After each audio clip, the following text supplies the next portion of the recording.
Back in 1963, Pasadena native and World War II veteran Julia Child showed up on television to tout French cuisine.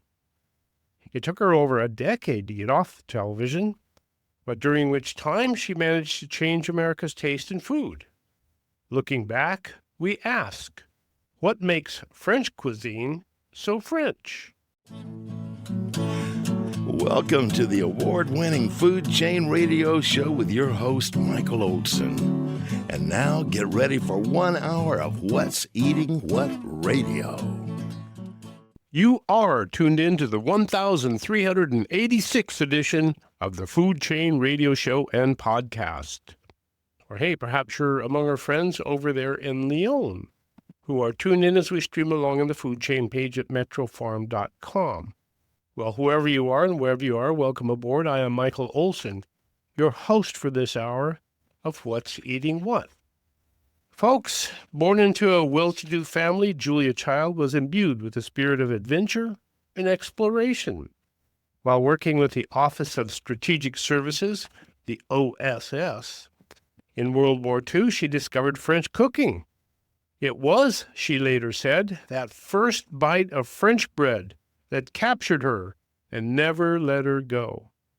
Later, with a co-authored book on French cuisine in hand, she was invited by Boston area PBS station to demonstrate how the French prepare an omelet.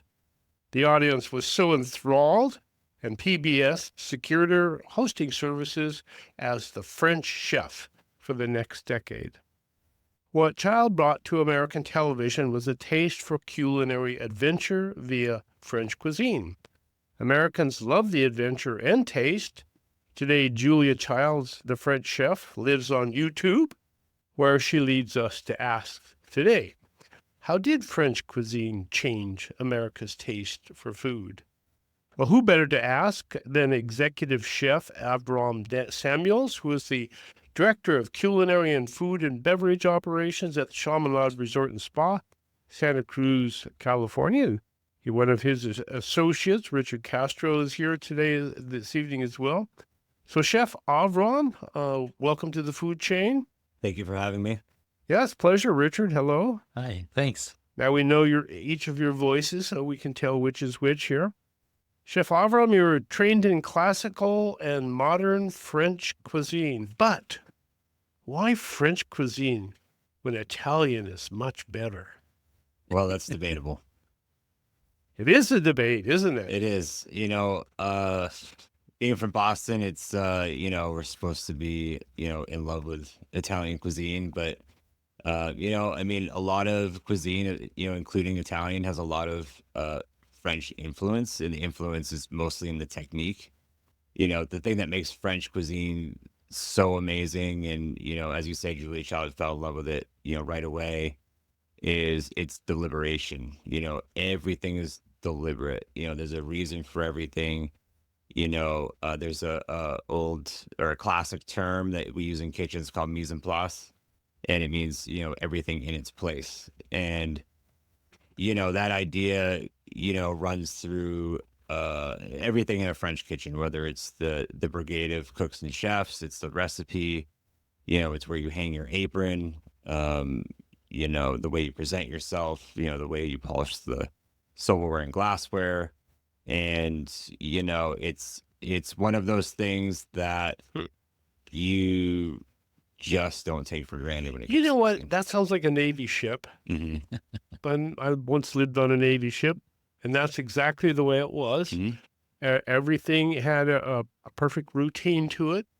Everything had a place. Every person had a place. And the reason, of course, was that when the bleep hits the fan, you know what to do. Mm-hmm. And I think the bleep hits the fan a lot in a commercial kitchen too. Every once in a while. Every once in a Yeah. while. Not quite like a firefight, but Pretty things close. are cooking. Pretty close. Pretty close. Yeah. And so when everything is in its place, you can manage it. Mm-hmm. And when things aren't in their place, where's that bloody knife at?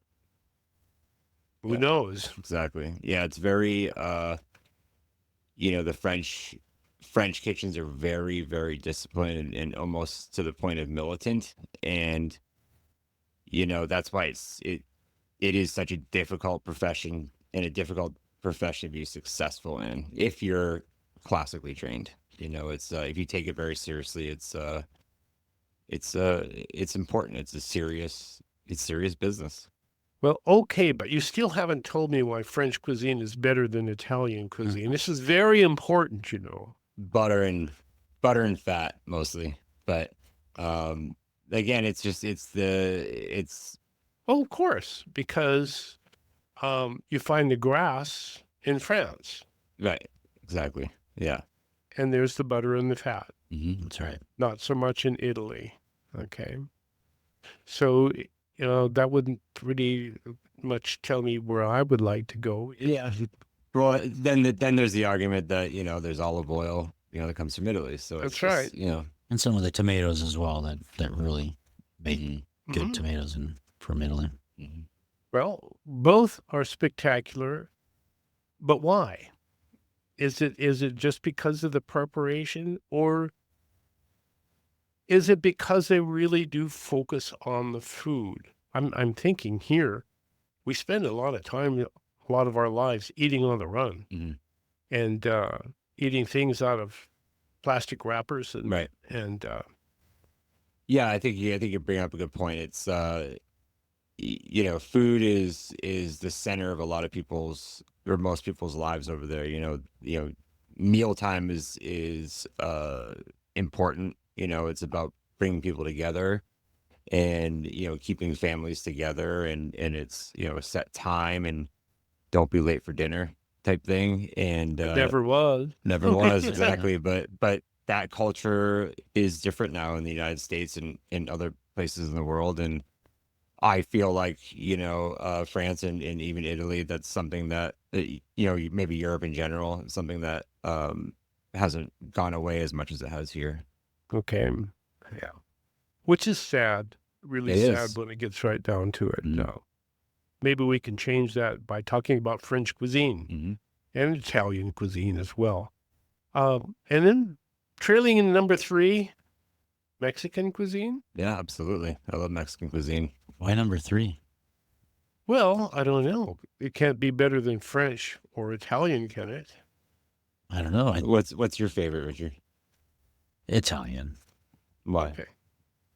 I think because you get more savoriness from different types of dishes in different ways Okay. without using a lot of the fat. Using Okay. fats in different ways, Mhm. where a lot of the fats in French foods do come from the enriched butter, emulsions. Right.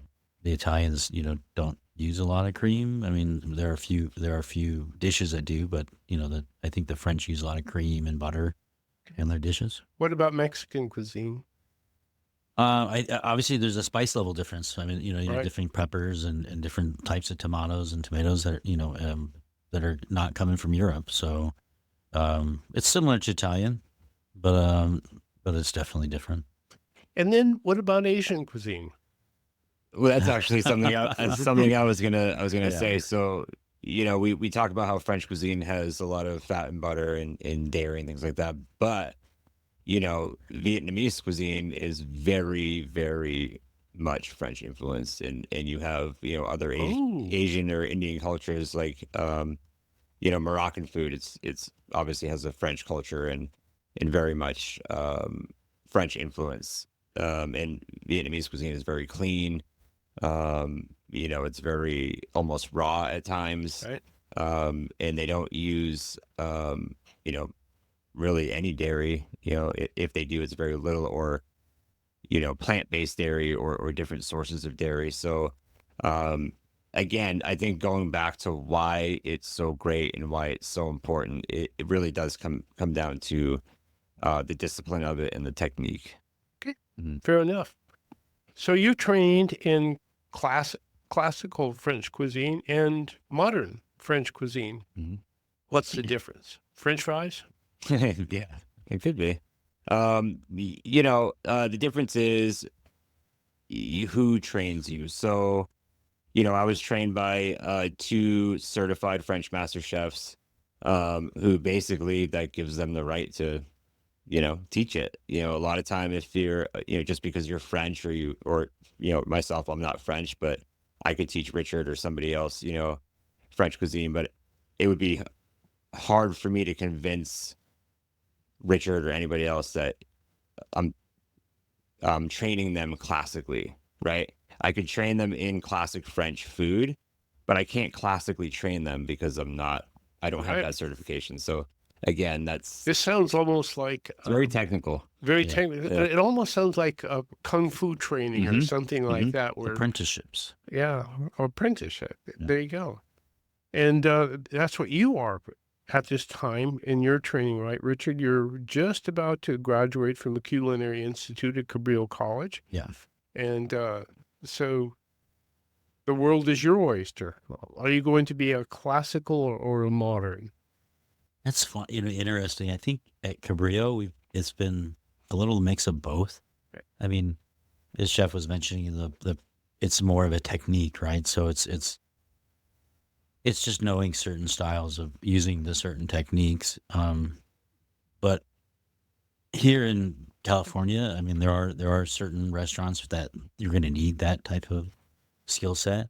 Yeah. But like you said earlier, the majority of the restaurants are a lot of, I hate to say it, but you're cutting bags and you're throwing stuff into a dish, and you're really not putting a lot of effort into it. So for me, I think the modern techniques and the way the platings are done is definitely intriguing. But you do need to have that technical background or knowing a lot of the techniques that French cuisine started and really initiated. I mean, from as you learn through Culinary, Escoffier, and things like that. Okay. And so then you learn as much as you can learn, and then you have to put it into practice, and you kind of grow into it. And it would seem like, given the way the world it is, it's hard to hold on to something that's classical and done the same way all the time. Ladies and gentlemen, you're listening to the Food Chain Radio program. Michael Olson, your host for this hour. Today we're talking about French cuisine, and we're talking about being chefs. Two different things, I think, because there is the cuisine, and there's a person who's preparing it for dinner, and also for the market. So there's all kinds of fun things to be mixing up here with respect to French cuisine. And if you'll be so kind as to stay with us for a few minutes, we'll be right back. So don't go away. We'll feed you if you stay.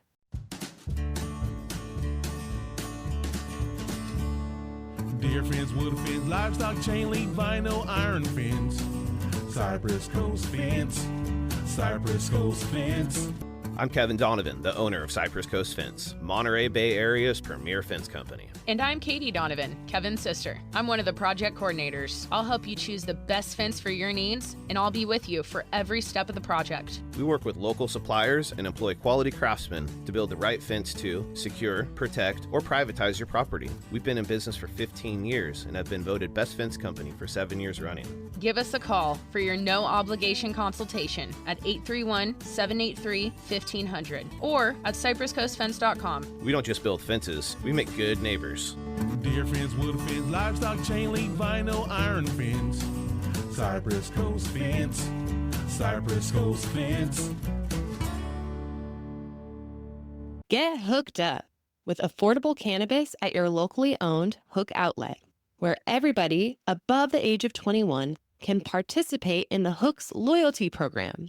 Each purchase earns you 2% store credit on your next purchase. Get hooked up with the best cannabis at affordable prices at the Hook Outlet in Capitola and Watsonville, or order online at hookoutlet.com. Get hooked up at the Hook.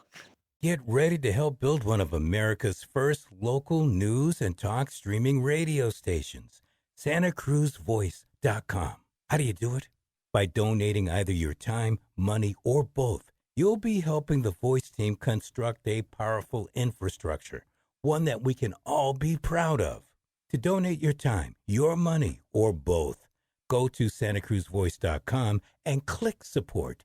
SantaCruzVoice.com and click support. Hi, folks. How many of you out there love to garden? Wouldn't it be nice to grow some of your own food? Or maybe a flower garden would brighten your day. All you need is the Knox Garden Box, a heavily constructed, portable, elevated garden on legs that can virtually change the way you've gardened in the past. The Knox Garden Box can be set up anywhere. Yes, you can place it right on concrete at knoxgardenbox.com. That's KNOX, gardenbox.com. Cannabis is one of nature's most beneficial plants, and at Treehouse Dispensary, we use it to build community. In addition to dispensing cannabis and education, Treehouse hosts First Friday events every month that feature our community's local artists, makers, and activists. If you're 21 plus, join us at 3651 Soquel Drive every First Friday from 5 to 8 p.m. to enjoy the work of local artists and musicians, find one-of-a-kind gifts, and learn more about the top cannabis products in California. See you soon.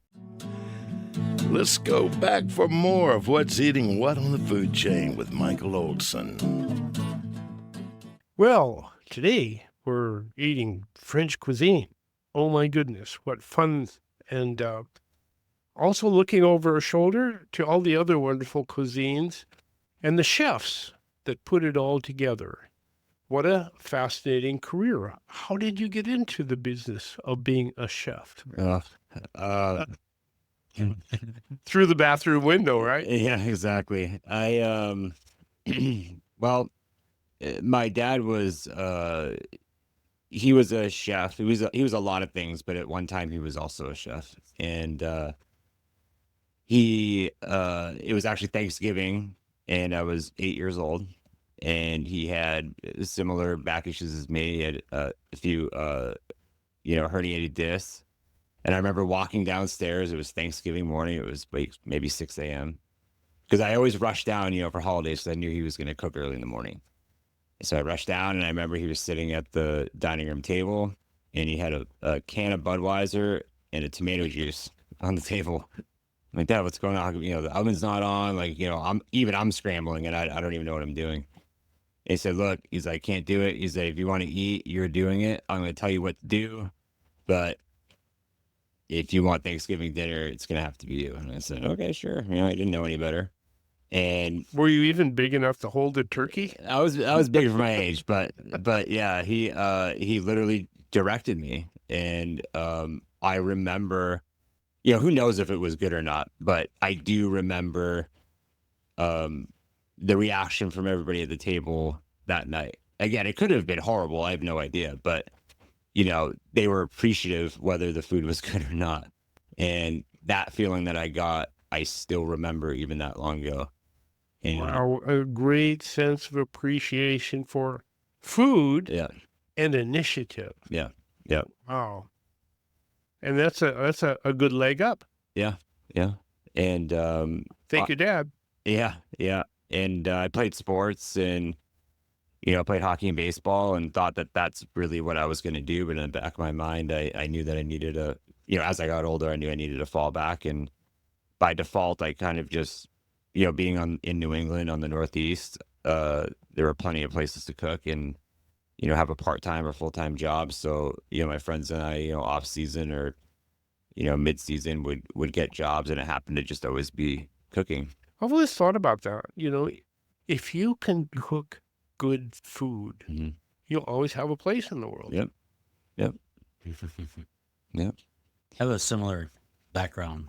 So my first career passion, I was a professional athlete, I was a soccer player, and similar. My decision was a little later in life, deciding what am I going to do next? And everybody needs to eat, right? So I love cooking. Used to cook with Mom and Grandma, making tamales, as you mentioned, Mexican food, and learned all the different styles of cooking traditional Mexican food. And 2017, things just weren't working out for me. And I said, I need to make a change. So I started working on the wharf in Santa Cruz at Firefish and at Venus, in different places here and over in the Bay Area. But I think it was really the passion of serving people, bringing back what I learned from my grandparents is when they made the big dinners, as Chef was talking about, big families. You have all the family around, and And I It's think the that's family. and that's the experience I think that we remember, and why we get into these things, because of the, as he said, the response and that feeling of, wow, I did that, and the response of your family. Well, how did she change American cuisine by bringing French cuisine to television? Man, I mean, she brought, she not only brought, She's such a character. even that's the Oh, thing, Oh, yeah. my goodness, what a character and she that's the is. thing. She not only brought, a different cuisine to Americans, and I don't even think that that's really what it was about at first. I don't think that viewers really, even when I watched the show, it took me a while, and even as a chef, it took me a while to really put it together that I was watching an American woman teach people how to cook French food. She was so entertaining, and, having a woman bring that, to homes with other women, and at that time, that was their, quote unquote, duty. She not only made it fun, but approachable, but they were learning something. I mean, they were learning a whole different culture and cuisine that they had no idea. And I think that also developed just a whole generation of chefs, whether it was male or female. I think it's really what she kind of broke into, international cuisine, whether it was French or not. It just happened to be French. Right. Yeah. And what the thing I picked up about in considering her life was that Julia Child was an explorer. And she was working in the World War II. She was working for the OSS, She right? did so much. Yeah. Right. And a spy, Yeah. and discovering food. But it was not only food, but it was the love of food. And I think if she brought anything back to the United States, it was that love of food and the total enrichment that you can experience by loving food, and the great adventure of cooking a dinner. And I think of America in the 50s or 60s. Leave It to Beaver and all of those. And we lived in a pretty monochromatic world, especially with our food. Wonder Bread, Mhm. right? Spam. Crisco, stuff like that. And what she brought to Julia Child, put on the table, was real food, and a real consideration of food, and a real adventure with food, and fun with food too. So, when did you discover Julia Child? Was it after you had been studying French cuisine?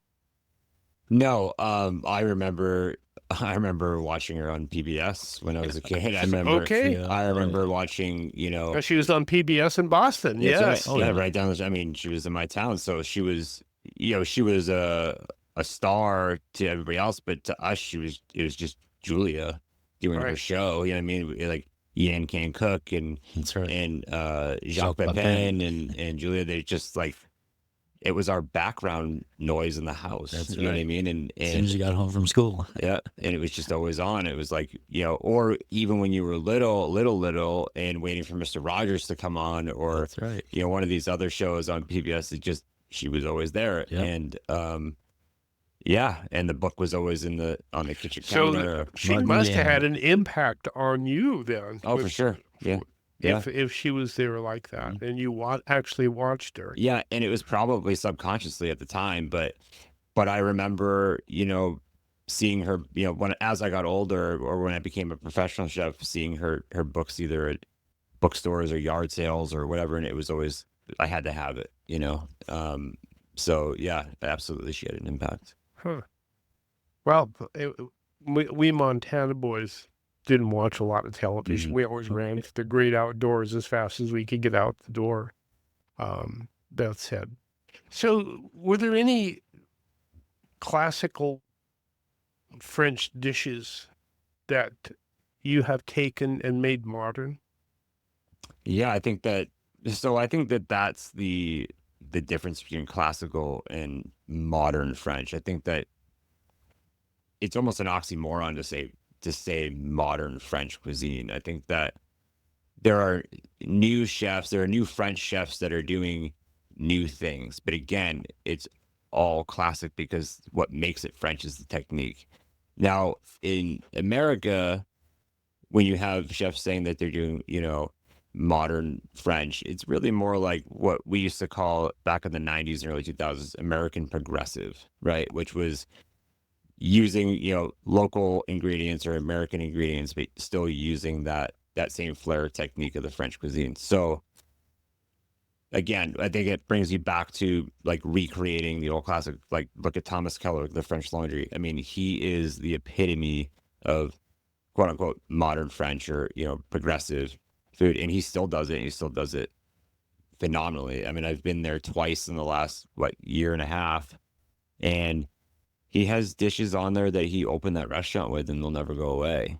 But so he only had to recreate it once, really, to make it a new classic, right, or a modern classic. So we do it all the time. But I think we do cassoulet, which is an amazing braised dish. Whether we use a different cut of meat, or again, being in Santa Cruz, being on the Central Coast, we use local ingredients. It's just most French dishes are named after the technique itself. So when you're changing the ingredients, you're already, making it your own. Yeah. So, which is it's not a bad thing. Yeah. It's not a bad thing, but that's what kind of recreating those classics. Yeah. Which can make it fun too. Absolutely. We do it every day. Yeah. Now it seems like one of the things that Julia Child really pointed to were the ingredients of what she was working with, and that really focused attention on what exactly is you're cooking with, what ingredients go in. And did not that a lot of that carry into the modern cuisine here, the California cuisine, where we're totally focused on where something comes from, how it was grown, and so on and so on. I mean, that's why I moved to California in the first place, and again, I was a little bit jaded being from New England, thinking that it was bold this way or bold that way. And when I got invited to go to LA, the first thing that popped my mind was girls. I thought that I was gonna show up and it was just gonna be same thing happened to me. Yeah, Montana. 2 girls for every boy. Yeah, exactly. Girls in roller skates and palm trees and Corvettes. And, convertibles. Yeah. And,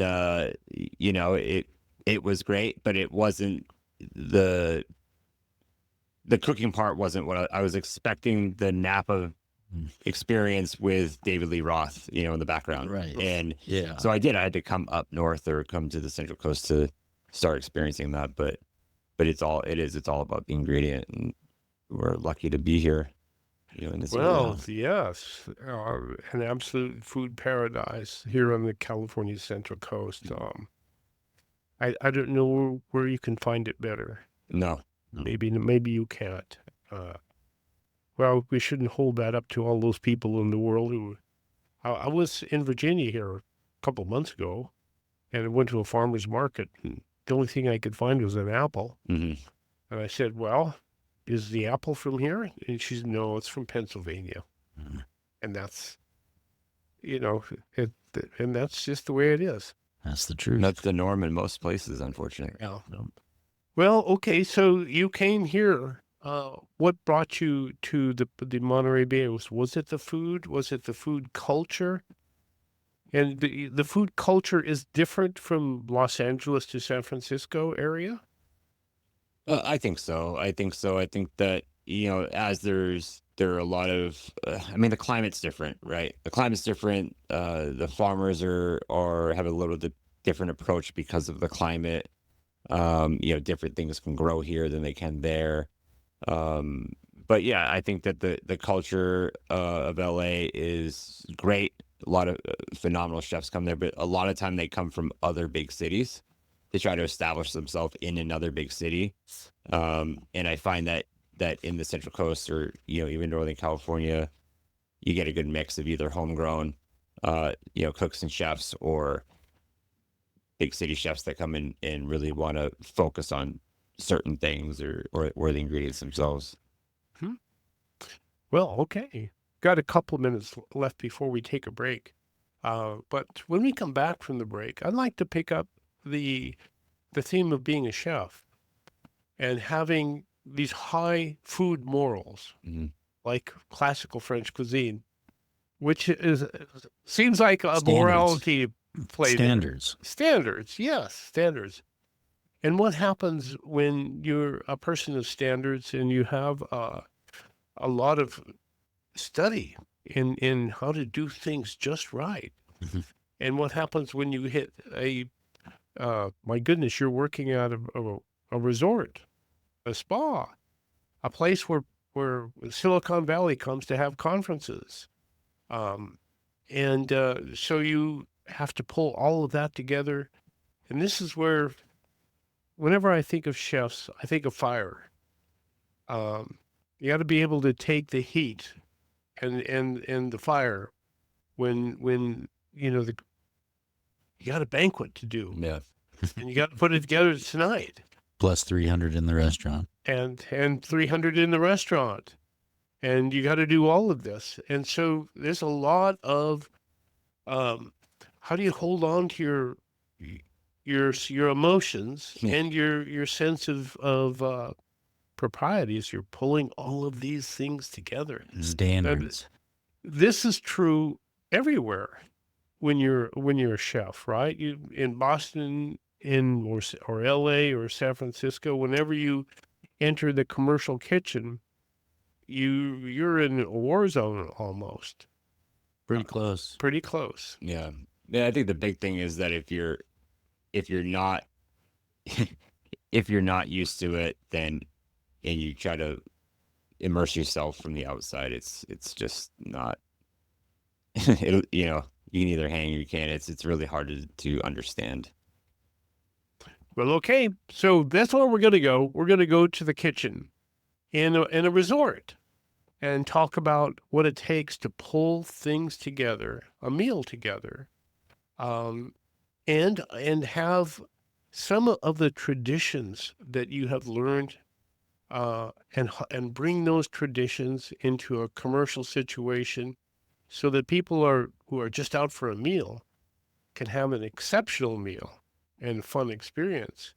And therein lies the art, right, of being a chef. Right.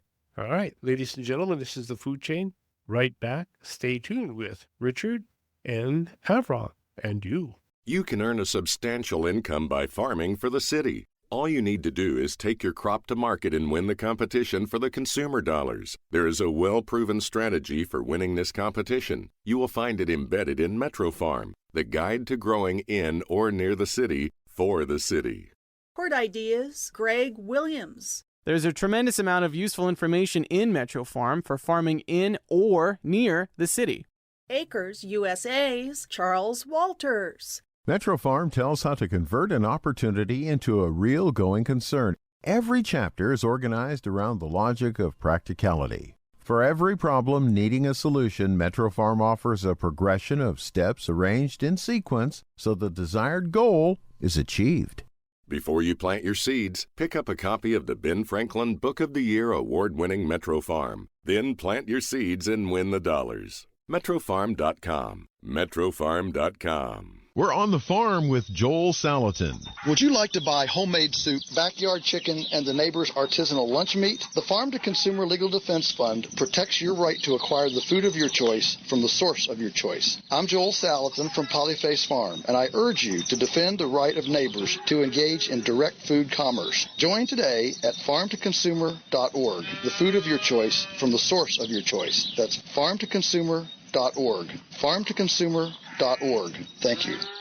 When you buy local American-grown flowers, flowers will grow and flourish in America. Hello, I'm Deborah Prinzing, author of Slow Flowers for certified American-grown flowers. When you buy local flowers, you're helping our country's family farms reduce the transportation footprint of flowers and enjoy fresher, longer-lasting bouquets. So please, next time you shop for flowers, think local. Think certified American-grown flowers. Visit AmericanGrownFlowers.org to learn more. History buffs. This tale from Michael Olson's Tales from a Tin Can took place aboard the USS Dale during the opening moments 7 December 1941. As we left our berth and got underway, the deck force was still engaged in getting ready for combat. Fuller had the job of clearing the deck of all the wooden objects that had collected in port, so Fuller was making his way aft, just tossing stuff like a madman, when he came to the ice cream freezer. Before he could toss it over the side, one of the guys said, "Hey, wait a minute!" In a matter of seconds, the lock was broken and the ice cream distributed among the crew. So, what you saw that morning was the USS Dale steaming hell-bent out to the channel while the guys back aft were standing by their guns, eating ice cream and watching World War II break out all around. Tales from a Tin Can contains 424 tales by 44 sailors aboard the USS Dale, from Pearl Harbor to Tokyo Bay. Order your Father's Day copy at talesfromatincan.com. That's talesfromatincan.com. So much to say, so little time to say it on the food chain with Michael Olson. Well, ladies and gentlemen, we're going out to eat with two professional chefs. One who's a master chef. He's the head executive chef at Chaminade Resorts and Spa in Santa Cruz, California. And Richard Castro, he's a journeyman. He's just about ready to get his degree from the Culinary Institute, Cabrillo College in Aptos, California, and step out into the world as a chef. And so we're talking about how you take all of the knowledge that you have picked up through the years and put it on the table so that those going out to eat, either as a evening out with the special someone or on a banquet with a bunch of business people, and how you take what you really know and put it on the table for them. And so, Avram, what you really know is classical and modern French cuisine. But how does that work when you're putting together a resort dining experience? So, I oversee the culinary department and also the front of the house. And that includes, the front of house managers, the bartenders, the banquet staff, the restaurant staff, the in-room dining staff, So that's when you say executive chef, means you do everything. Yeah. And what I'm doing now is, most people do think that I'm completely out of my mind, but, the Chaminade is, it's 156 to 160 rooms, depending on, how many we have in order. But it is, and this is probably the smallest out of all the resorts or hotels I've worked at. It's by far the smallest in room size, but one of the largest in, activity. So, we have, on any given day, we have breakfast, lunch, and dinner service in the restaurant. We have breakfast, lunch, and dinner service for room service. We have the pool that we also oversee that has a bar and also food service. Food truck. And a food truck. We have the spa, which we also supply, lighter, food service or grab and go. We have the front desk that we also do that for. We have s'mores pits that we also manage, and we have up to, 100 people a night, depending on the night.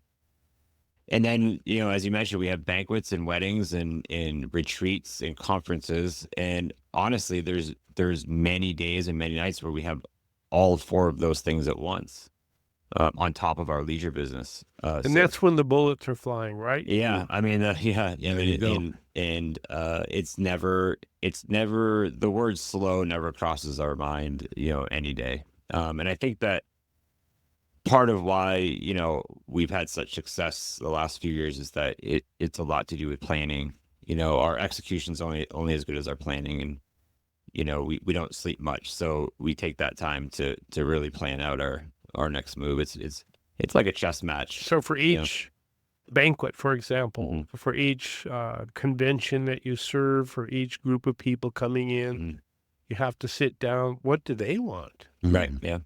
That's where it starts, probably, Yeah. right? Yeah. A lot of time it starts with talking to the client or talking to the group contact and planning these events. And a lot of time in their itinerary, we have a pizza class that we do. We do a pasta class. We do a who's that? Salsa challenge for anybody that wants to book it. But a lot of time it's groups, tech groups, or So it's part of your convention services, team right? team bonding events. team building. Team building. Yeah. There you go.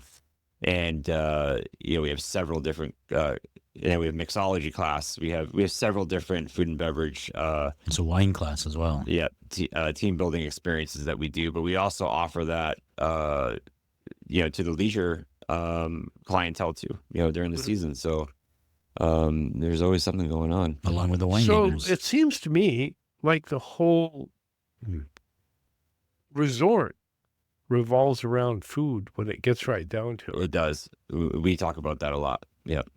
So that's the engine of the ship. Yeah, it's the people will say the heart of the house, or and it truly is. And I think that our crew right now is we have very, very little turnover in our department, and I think that's even people that try to leave, they either can't do it, or they go and realize that what we have is very special, and end up either staying on part-time or coming back full-time. So we spend a lot of time developing relationships with our team. I worked with a lot of restaurants, and employee turnover is always the first thing I look for. Yeah. Because when you see a lot of employee turnover, they don't want to eat the food. Right. It's and it's horrendous in the food industry. Yeah. Yeah. So, but where you do see employees that stay around, you see a pretty well-run ship from stem to stern when it gets right down to it. And that somebody is there enforcing discipline and paying attention. Mm-hmm. Yeah, it's true. And it's a lot, but when you start enforcing that discipline, you're consistent with it. You have people in your kitchen, like Richard here, that you can't be everywhere at once, but when they're drinking the Kool-Aid or buying into the buying into the discipline, they start, even without knowing it, they start showing the rest of the team the way it's supposed to be. And most of the time people as much as they're individuals, they also don't want to be different, because you are in that militant disciplined environment, and it's not a bad thing. It is bullets flying. It is like a war zone, or however people want to put it, but it's also an orchestra, and it's a symphony, because you could be in that war zone, but the second you walk out that door to where your guest facing, it's it's the you just, there you go. You pay, you have to put on your. So is it other face different mask, Yeah, right? exactly. Is it fun when it's like that, when things are really, really moving? That's why we fast? do it. Yeah, it's adrenaline. It goes back to that feeling that you get when all of that hard work and long days, everything's working. Yeah. Everything's working. Yeah, like- feedback's yeah. all good. Everybody's happy. Yeah. It's like the family dinner when everybody's Yeah. happy. And Yeah. toasting everybody. Yeah. Exactly. That when I can leave for the day, I know that it's a successful day. There's many, no, I shouldn't say many, but there's actually fewer and fewer days lately where I've had to be there, 20 hours or 21 hours. And in the season, sometimes you have to, but there's days where I'm like, hey, I could leave right now and nobody would notice. And that's what it's all about. And there you go. No, chefs some chefs develop a reputation for being quite irascible with throwing pots and pans. And do you ever run across that? Oh yeah, I mean I've run across it. I ran across it. I mean, when things aren't going right, it must be pretty frustrating for everybody involved, right? Yeah, it is, and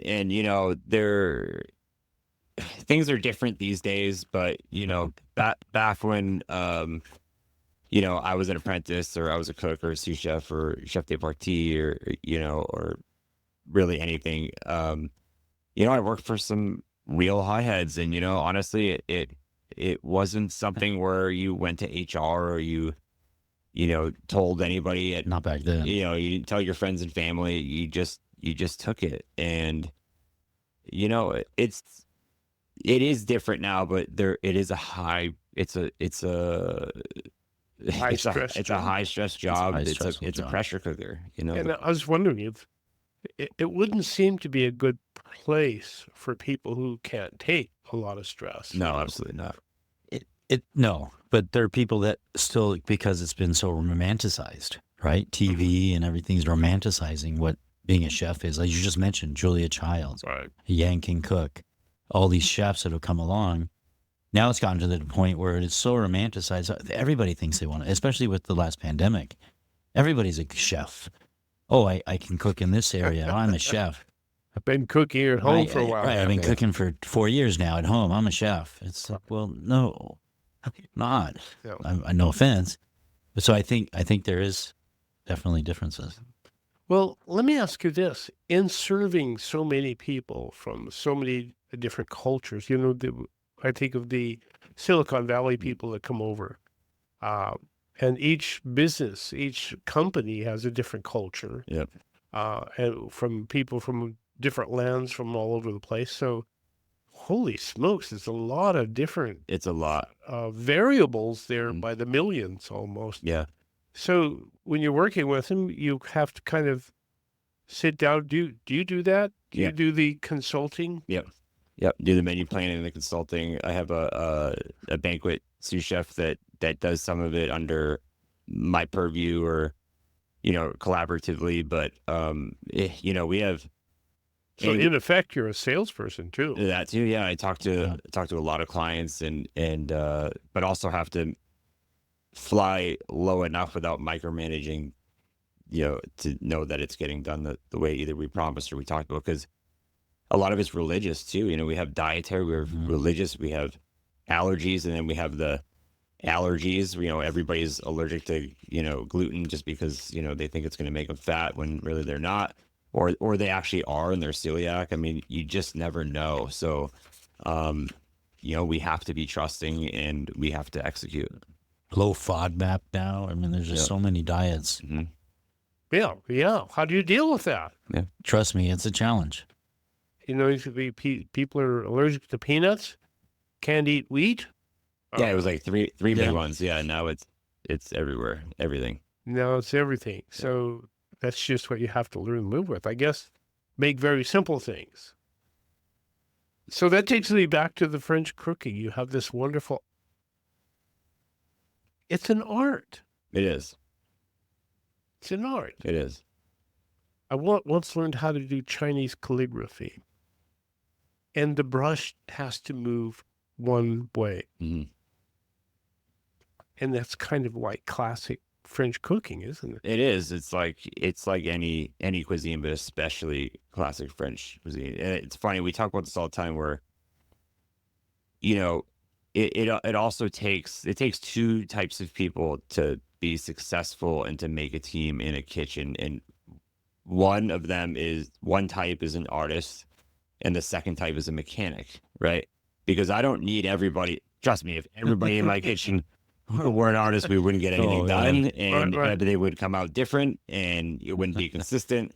But you also need that creativity, and then when you have your sous chefs and things like that, you want them to be inspired and come up with new things or different ways to do the same thing or whatever it is. So it is an art form.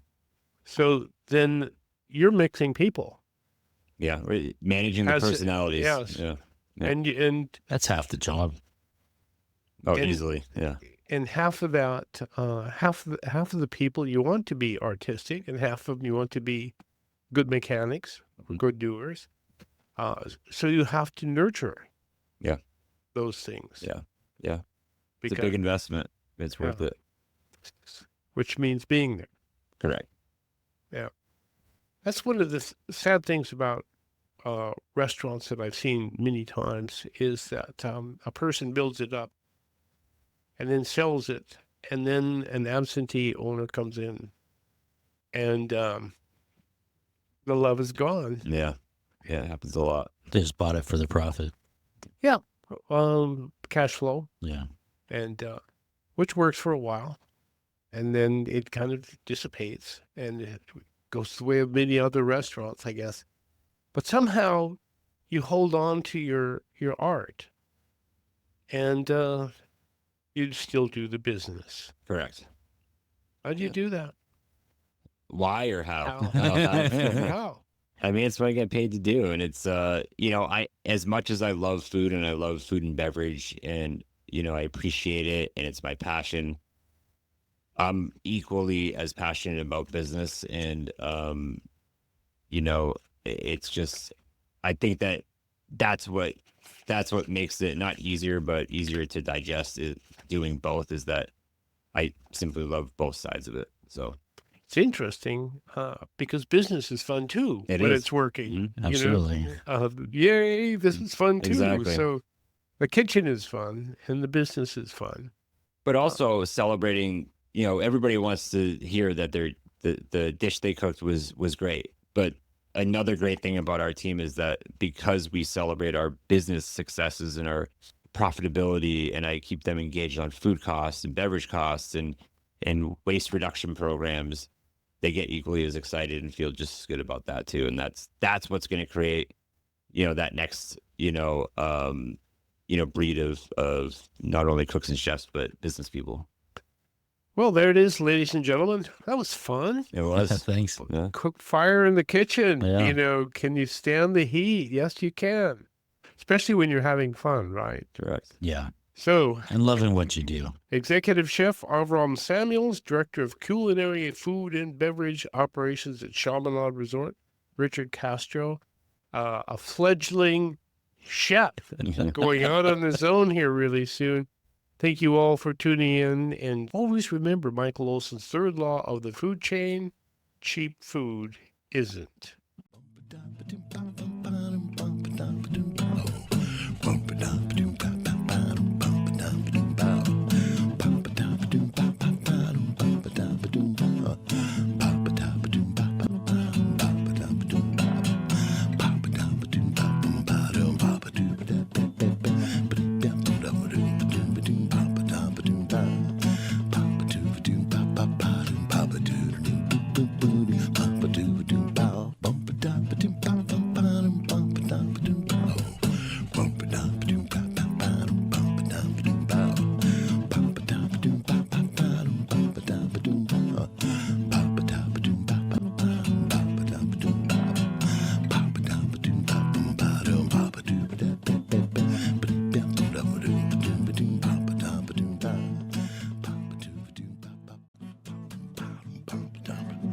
You've been listening to the award-winning Food Chain Radio Show with Michael Olson. And if your friends missed the show, tell them to log on the Food Chain page at metrofarm.com for a listen. Now, go out and find some food with its farmer's face on it and live.